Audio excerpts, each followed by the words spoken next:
నమస్కారం వార్తలకు స్వాగతం. ముందుగా ముఖ్యాంశాలు. కేంద్ర మంత్రి బండి సంజయ్ ప్రెస్ మీట్, పలు అంశాలపై వివరణ.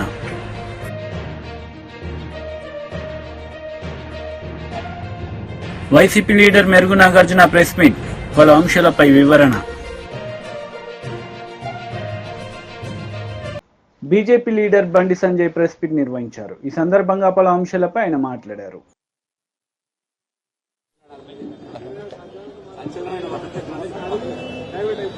ఇక మీకు అదే సంచలనం ఇవ్వాల.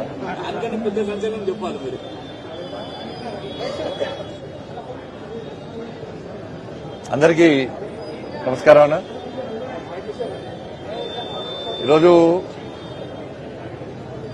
భారతీయ జనతా పార్టీ దేశవ్యాప్తంగా మెంబర్షిప్ డ్రైవ్ చేస్తున్న సందర్భంలో ఈరోజు ఈ డివిజన్ రావడం జరిగింది.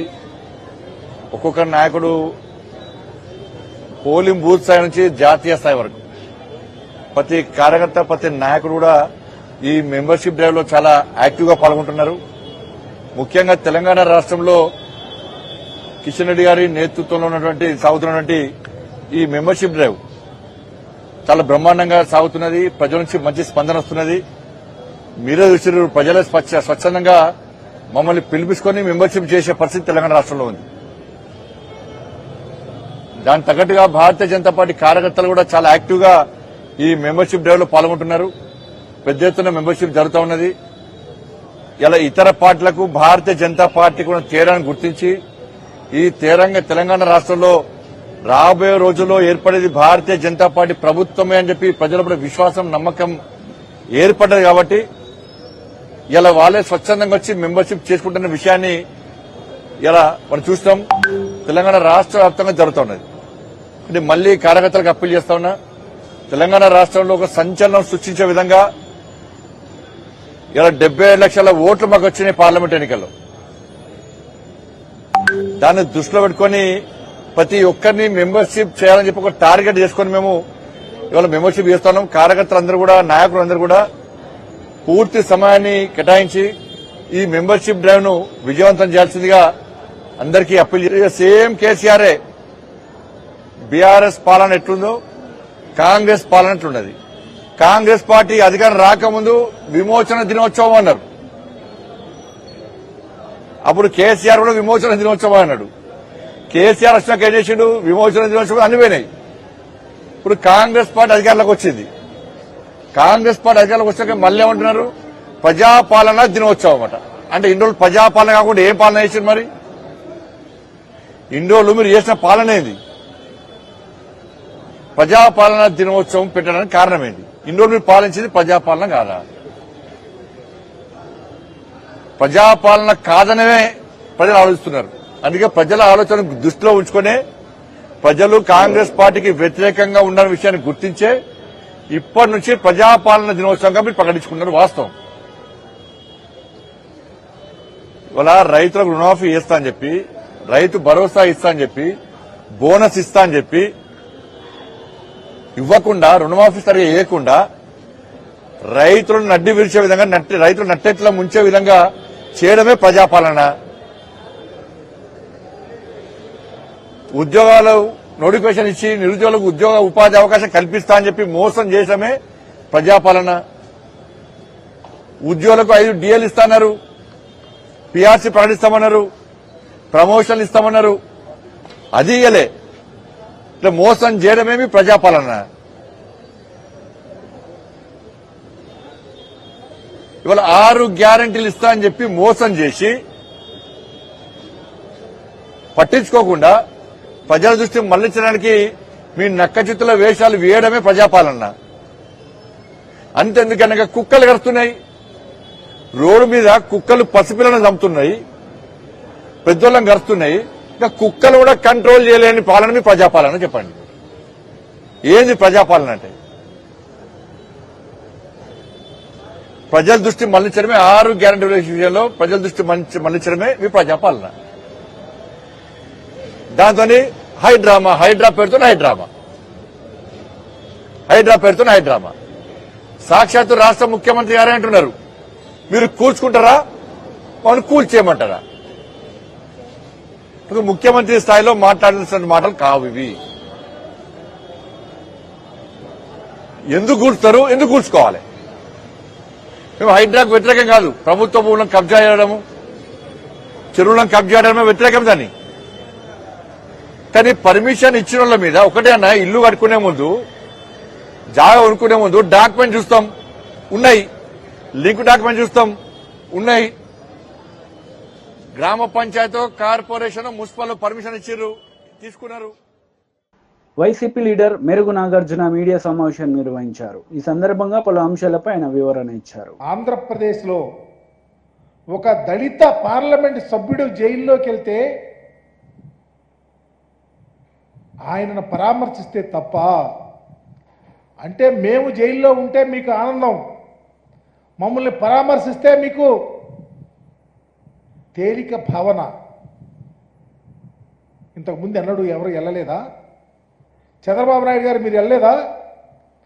అంటే పేదవాడిని పలకరించడానికి, మనోధైర్యం కల్పిస్తానికి జగన్మోహన్ రెడ్డి గారు వెళ్తే మీరు ఇష్టం వచ్చినట్టు మాట్లాడటం మీకు తగునా అని అడుగుతా ఉన్నా. ఇది ఎక్కడైనా ఉందా ఈ సాంప్రదాయం? మీరు ఏనాడు వెళ్ళరు, మీరు పలకరించరు. దళితులంటే తేలిక స్వభావం. జగన్మోహన్ రెడ్డి గారు బాధ్యతాయుతంగా వెళ్ళారు. చంద్రబాబు నాయుడు గారు అయితే వెళ్తాడు. వాళ్ళకు సంబంధించిన వాళ్ళు ఎంతమంది జైల్లోకి వెళ్తే వెళ్ళారో తెలియదా? అంటే మీరు ఇంకా ఇప్పటికి కూడా అస్పృశ్యత, అంటరానితనాన్ని వేలెత్తి చూపిస్తా ఉన్నారని చెప్పడానికి ఇంతకన్నా ఉదాహరణ ఏముందని అడుగుతా ఉన్నా. మీరేమో పట్టించుకోరు, మీరేమో దాడులు చేయిస్తారు, మీరేమో అఘాయిత్యాలు చేయిస్తారు, మీరేమో అమానుషాలు చేయిస్తారు. చివరికి మా చట్టాలను చుట్టాలు గారు వాడుకుంటారు. కానీ మా నాయకుడిని పలకరిస్తాకెళ్తే ఇంత గావు కేకలు పెట్టడం, ఇది చరిత్ర క్షమించదని మీకు తెలియపరుస్తా ఉన్నా. అణగారిన కులాలలో పైకొచ్చి, రాజకీయాల్లో పైకొచ్చి, ఒక పార్లమెంట్ సభ్యుడిగా పనిచేసిన వ్యక్తి కోసం మీరు ఇంత రాద్ధాంతం చేస్తా ఉన్నారంటే నీతి ఎక్కడుందని అడుగుతా ఉన్నా. ఇకపోతే వరదలు వచ్చినాయి. వరదలు వస్తేనో అదే తంతు. బోట్లు కొట్టుకొచ్చినాయి అంట. బోట్లో వైఎస్ఆర్ కాంగ్రెస్ పార్టీ వాళ్ళు చేయించారని ఒక కథలు లేరే. నేను అడుగుతా ఉన్నా, ఎన్ని బోట్లు కొట్టుకొచ్చినాయి? 3 బోట్లే లెక్క చెబుతా ఉన్నారు, మిగిలిన 2 బోట్లు ఏమైనాయి? ఈ బోట్ల యజమాని శేషాద్రి అని ఆయన ఏ పార్టీ అని లోకేష్ బాబుని పాదయాత్రలో కలిచాడు. దాన్ని స్వయాననే మీ ఇరిగేషన్ మంత్రే చెప్తా ఉన్నాడు. అట్లాగే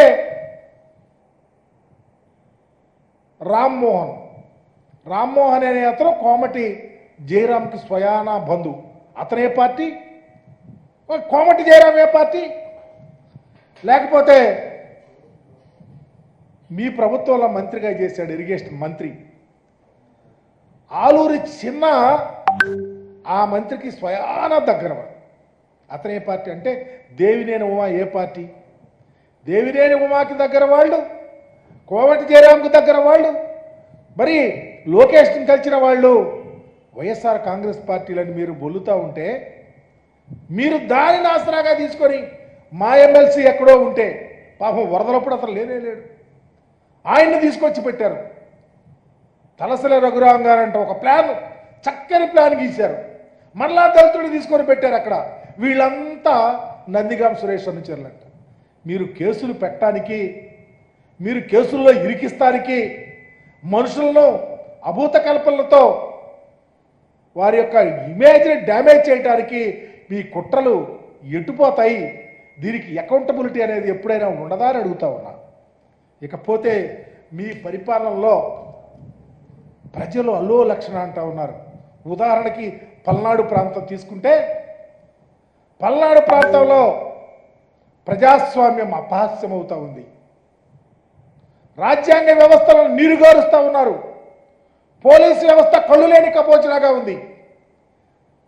ఉదాహరణకి పిడుగురాళ్ల ప్రాంతంలో సోషల్ మీడియాలో పనిచేస్తున్నటువంటి షేక్ మాబు లేకపోతే గురజాల నియోజకవర్గంలో వెన్నా రాజశేఖర్ రెడ్డి, వీళ్ళు సోషల్ మీడియాలో యాక్టివ్గా ఉన్నారు. ఎప్పుడో పోస్టులు పెట్టారని తప్పకుండా వారి మీద చర్యలు తీసుకోవాలా మీ కర్కశ బుద్ధితో. మొన్న వాళ్ళ ఫాదర్ ఎవరో సిక్ అయితే చూస్తాకొస్తే ఆ ఇంట్లో పడేసి వాళ్ళని కొట్టడానికి ట్రై చేస్తే వాళ్ళు తలుపేసుకొని అక్కడ ఉన్నటువంటి మాజీ శాసనసభ్యుడికి ఫోన్. బీజేపీ లీడర్ మీడియా సమావేశం నిర్వహించారు. ఈ సందర్భంగా పలు అంశాలపై ఆయన మాట్లాడారు. మేడ్చల్ జిల్లా పార్టీ ఆఫీస్ శంబీర్పూర్ రాజు గారి నాయకత్వంలో ఆడి నుంచి మేమందరం కలిసి వేలాది మంది కార్యకర్తలు అందరం కూడా మన బీఆర్ఎస్ పార్టీ ఎమ్మెల్యే గాంధీ గారి ఇంటికి పోదామని చెప్పి సందర్భంగా తెలియజేస్తా ఉన్నాను. రేపు దయచేసి కోరుతా ఉన్నాను, బీఆర్ఎస్ పార్టీ ప్రతి కార్యకర్త, జీహెచ్ఎంసీలో ఉన్న ప్రతి కార్యకర్త, ఉమ్మడి రంగారెడ్డి జిల్లాలో ఉన్న ప్రతి బీఆర్ఎస్ పార్టీ కార్యకర్త రేపు అందరం కలిసి 11 గంటలకి గాంధీ గారి ఇంట్లోకి ఖచ్చితంగా రేపు పోదాము. ఆడ బ్రేక్ఫాస్ట్ తిందాము, ఆడ లంచ్ తిందాము. గాంధీ గారు కండువ కప్పుకున్న తర్వాత గాంధీ గారిని తీసుకొని తెలంగాణ భవన్కి పోయి ప్రెస్ మీట్ పెట్టి అక్కడి నుంచి గాంధీ గారిని కేసీఆర్ గారి దగ్గరికి తీసుకొని పోదాం. స్వాగతం పలుకుదాం. దయచేసి కేసీఆర్ గారి మీద ఉన్న అభిమానం ఉన్న ప్రతి కార్యకర్త, కేటీఆర్ గారి మీద అభిమానం ఉన్న ప్రతి కార్యకర్త, హరీష్ రావు గారి మీద అభిమానం ఉన్న ప్రతి కార్యకర్త అందరం కూడా పెద్ద ఎత్తున రేపు ఆడికి పోదామని చెప్పి సందర్భంగా తెలియజేస్తా ఉన్నాను. రేపు 11 గంటలకి ఖచ్చితంగా 11 o'clockకి మేము రేపు శంబూర్పూర్ రాజు మన మేడ్చల్ పార్టీ ఆఫీస్ దగ్గర నుంచి స్టార్ట్ అవుతాం. ఆయన ఇల్లు అదే జిల్లా కిందికి వస్తుంది, ఆడికే పోదాం. ఆడి నుంచి అందరం కలిసి ఆ ఇంటికి పోయి స్వాగతం పలుకుదాం. మళ్ళీ ఏమంటాడు, బీఆర్ఎస్ పార్టీతో ఆయనకు పంచాయతీ కాదట, కౌశిక్ రెడ్డితోనే ఆయనకు పంచాయతీ అట. నీకు నాకేమైనా భూమి తగాదాలు ఉన్నాయా? నీకు నాకేమైనా అన్నదమ్ముల పంచాయతీలు ఉన్నాయా? ఎస్, నేను అడిగింది ఏంది, నువ్వు చెప్పే జవాబేంటిది, నువ్వు మాట్లాడేది ఏంటిది? నిర్సిగ్గుగా నిర్లజ్జగా నువ్వు మాట్లాడే మాటలు యావత్ తెలంగాణ ప్రజలు మొత్తం కూడా వింటా ఉన్నారు. అసలు నువ్వు బీఆర్ఎస్ బీఫామ్ మీద గెలిచి కాంగ్రెస్ పార్టీలో చేరనికి నీకు సిగ్గనిపిస్తలేదాయా? ఎట్లా ఈ కష్టకాలంలో పార్టీ వదిలిపెట్టి పోవాలనిపిస్తా ఉంది?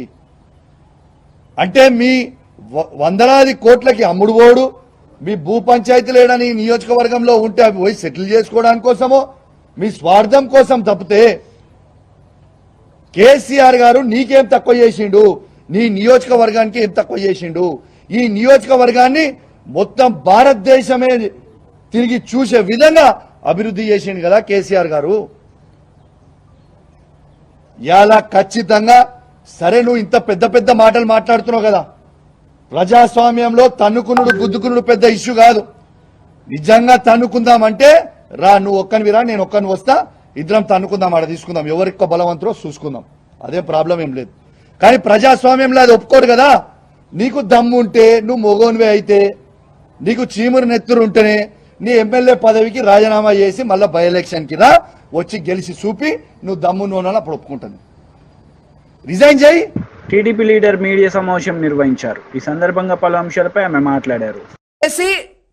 అనేక వాటి మర్డర్ కేసుల్లో ఉండి ఈవీఎంలకి సైతం పగలగొట్టి ప్రజల్ని భయభ్రాంతులు చేసిన పిన్నెల్లి రామకృష్ణారెడ్డిని వెళ్ళి పరామర్శించొస్తావు. ఇసుక మాఫియా చేసి 3 లక్షల టన్నుల పైన ఇసుక మింగేసి ఒక సామాన్య ఫోటోగ్రాఫర్గా ఉండి ఇసుక దొంగగా మారి 100 ఎకరాల్లో అరటి చెట్లు నరికేసి రైతుల్ని బజార్న పడేసి నరకడమే కాకుండా వాటిని తగలపెట్టేసి చంద్రబాబు నాయుడు గారు అమరావతిలో వేసిన సీసీ రోడ్లని తవ్వేసుకొని కంకర అమ్ముకొని చివరికి వరదలు వచ్చిన సమయంలో కుట్ర పన్ని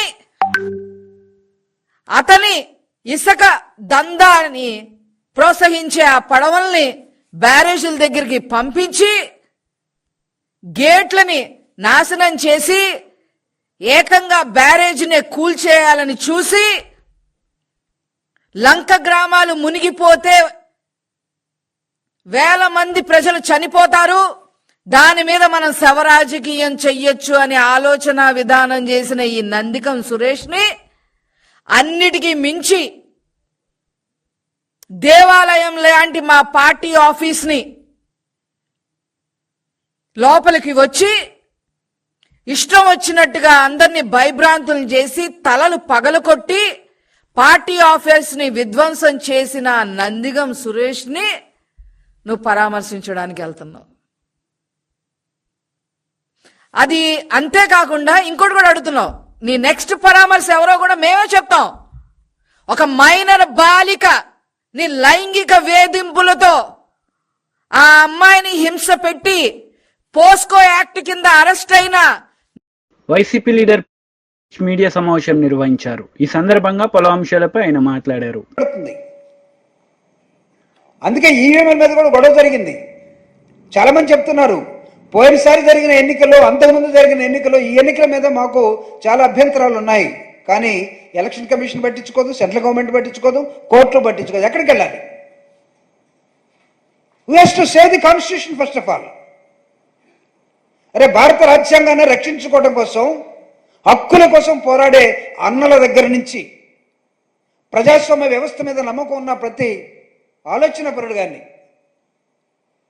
అందరూ మాట్లాడుతున్న రాజ్యాంగాన్ని, హక్కుల్ని తీసేసే హక్కు మీకు ఎవడిచ్చాడు? చంద్రబాబు నాయుడికి జగన్మోహన్ రెడ్డి గారు 17 మెడికల్ కాలేజీలు తీసుకొచ్చి ఈ రాష్ట్రంలో దాదాపు 5,000 మంది డాక్టర్లు తయారయ్యే ఒక విధానాన్ని చేస్తే వీళ్ళందరినీ కూడా ప్రైవేటైజ్ చేస్తారట. అంటే తర్వాత వీళ్ళు ఎక్కడ ఉంటారు? యశోదాలోనో లేకపోతే ఇంకొక దానిలోనో ఎక్కడికో వెళ్ళిపోతారు, లేకపోతే ఓన్గా పెట్టుకుంటారు. పేదవాడు ఆరోగ్యాన్ని ఎవడు చూడాలి? Is it not the responsibility of the government? గవర్నమెంట్లో ఉండి, ప్రభుత్వంలో ఉండి మీరు ప్రత్యేకమైన జీవోలు ప్రైవేట్ వాళ్ళకి ఇస్తే ఊరుకోవటానికి ఇక్కడ ఎవడో సిద్ధంగా లేదు. అవసరమైతే వైఎస్ఆర్ కాంగ్రెస్ పార్టీ ఒక విద్యార్థి ఉద్యమాన్ని ప్రజల్ని ఎడ్యుకేట్ చేసే విధానంలో నడపబోతుందని చెప్పడానికి నేను చెప్తున్నాను. రెండో అంశం, ఇందాక ఆయన ఇంట్లో ఉండటానికి పాపం ఆ ఇల్లు ఉండటం లేదో ఆయనకి ఇష్టం లేదో నాకు తెలియదు, కానీ మొన్న 10 రోజులు బయట బురదలో నుంచి బయటకు వచ్చానని చెప్తున్నాడు. ఈరోజు మళ్ళీ కాకినాడలో తేలాడు. తేలేడంటే మళ్ళీ కాళ్ళలో కొట్టుకోవడం అనుకోవద్దు మీరు. ఆయన దేనిలోనూ పోయింటాడు, హెలికాప్టర్లోనూ దేనిలోనూ. అక్కడి నుంచి ఏం మాట్లాడుతున్నాడంటే, జగన్మోహన్ రెడ్డి గారు నిన్న గుంటూరు వెళ్తే నందిగం సురేష్ అనే ఒక మాజీ ఎంపీని జైల్లో ఉంటే చూడటానికి వెళ్తే రిమాండ్లో తండోపుతలాలుగా జనాలు వస్తే ఆ జనాలను చూసి తట్టుకోలేక, ఒరి నేను బురదలో ఉంటే నా దగ్గరికి ఒక్కడు రాలేదు, నేను బురదలో కష్టపడి పనిచేస్తుంటే ఇంకా జనాలే నన్ను తిడుతూ ఉన్నారు, జగన్ పోయినప్పుడేమో అయ్యా నువ్వు లేవు కాబట్టి ఎట్ అయిపోయిందయ్యా అని జగన్ మెచ్చుకుంటా ఉన్నారు, ఈ జనం ఏంటి? అతను మళ్ళా నిన్న గుంటూరు వెళ్తే దాదాపు 1,00,000 మంది జనం వచ్చారు. ఈ జనానికి బుద్ధి లేదా? జనానికి బుద్ధి లేదని రాజకీయ నాయకుడు ఎక్కడైనా ఉంటాడు అసలు? అంటే మీరు అసలు ఎవరిని గౌరవిస్తారు? అంటే మీ కుటుంబాన్ని మీరు మొత్తం ఏలాలని అనుకున్న విధానం ఏదైతే తప్పుడు విధానం అని చెప్తున్నాను. ఆయన నిన్న మాట్లాడుతున్నాడు, నేరస్తుడితో రాజకీయం చేయాలంటే సిగ్గేస్తుంది. దయచేసి ఓసర వెళ్ళి ఫోటో ఎవరి దగ్గర ఉంటే మీరు ఆ టీవీల్లోనో వాట్సాప్లోనో లేకపోతే ఇంకోదానిలో పెట్టుకోండి. చంద్రబాబు నాయుడు నేరస్తులతో రాజకీయం చేయాలంటే సిగ్గేస్తుందట. ఫస్ట్ నేరస్తుడు నువ్వే కదా. నీతోటి రాజకీయం చేయాలంటే సమాజం సిగ్గుపడింది. నీతో రాజకీయం కొంతకాలం నడిపిన తర్వాత మీ మామే అన్నాడు, ఇంత దుర్మార్గుడితోటి నేను రాజకీయం చేశానా, పిల్లనిచ్చానా అని. What nonsense you are talking?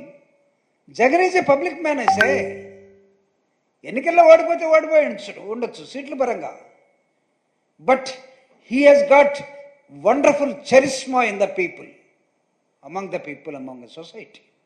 ఆ చరిస్మా నాయకుడికి లేకపోతే తండోపుతండాలుగా ఎంట పడరు.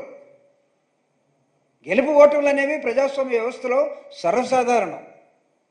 మేమే ఇది లేనంత మాత్రాన మేము ముసుగేసుకొని లేకపోతే ఇళ్లలో దుప్పుడు కప్పుకొని పడుకోట్లా. జగన్ ఎక్కడికి వెళ్ళాలో అక్కడికి వెళ్తున్నాడు, టైం టేబుల్ ప్రకారం ప్రచారంలో ఉంటున్నాడు, పేద ప్రజల కోసం పోరాటంలో ఉన్నాడు. It's one of the important element in the democracy. మీరు ఓడిపోతే ఎటు పోతారు, కనపడరు.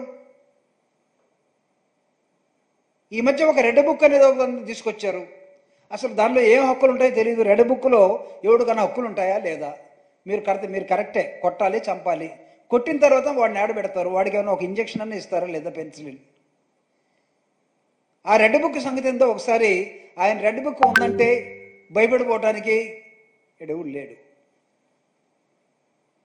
మీరు అనొచ్చేమో, కొంతమంది మీ వాళ్ళు, పార్టీ వాళ్ళు, ఇంపార్టెంట్ వాళ్ళు కనపడకుండా ఎక్కడికో పారిపోయారు, కానీ మా హక్కుల్ని ఉపయోగించుకోవడం కోసం కాంగ్రెస్ నేతలు మీడియా సమావేశం నిర్వహించారు. ఈ సందర్భంగా పలు అంశాలపై వారు మాట్లాడారు. ఏదున్న రాజ్యాంగ పరంగా ఏవైతే నిర్దిష్టమైన ఆదేశాలనో దాని ప్రకారం నడుచుకుంటాం. ఎన్నికలకు రెడీగా ఉండాలి ఫిరాయించిన ఎమ్మెల్యేలని కేటీఆర్ సవాల్ చేశారు. మీరు స్వీకరిస్తున్నారు? కేటీఆర్ సవాళ్ళని ప్రజలు పట్టించుకునే పరిస్థితి లేదు. నేను చాలా సందర్భాల్లో చెప్పాను, కాంగ్రెస్ పార్టీ ప్రజాస్వామ్యాన్ని నమ్ముకున్న పార్టీ. ప్రజాస్వామ్యంలో ప్రతిపక్షం సమర్థవంతంగా ఉండాలని కోరుకునే వాళ్ళం మేము. ప్రజలు కూడా అదే దశగా 39 సీట్లు ఇచ్చినారు కేసీఆర్ గారికి. ఎక్కడ కనబడుతున్నాడు కేసీఆర్?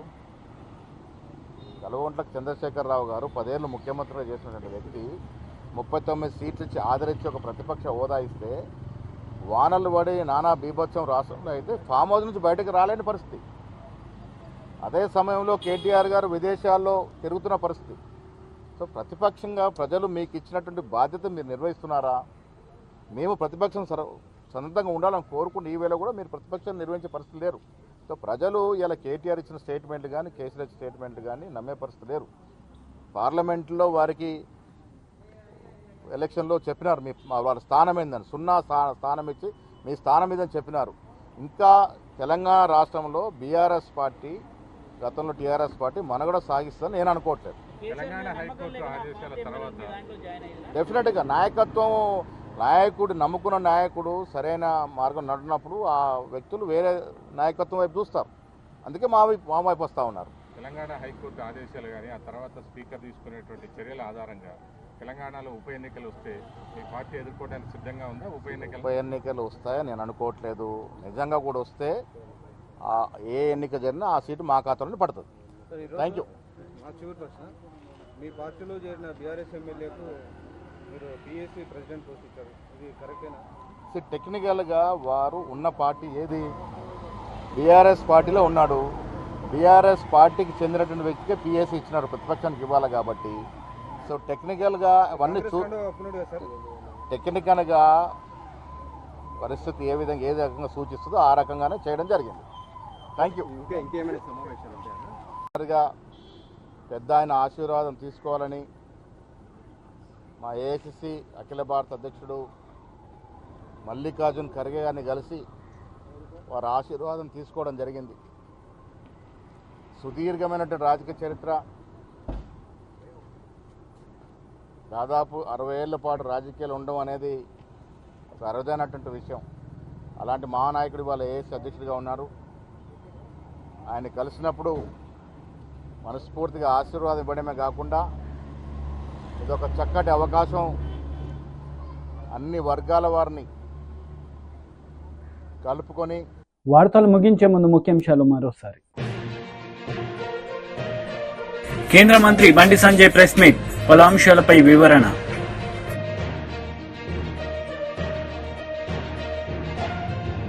వైసీపీ లీడర్ మెరుగు నాగార్జున ప్రెస్ మీట్, పలు అంశాలపై వివరణ. ఈ వార్తలు ఇంతటితో సమాప్తం. తిరిగి ప్రసారమయ్యే వార్తల్లో మళ్ళీ కలుద్దాం. అంతవరకు సెలవు. నమస్తే.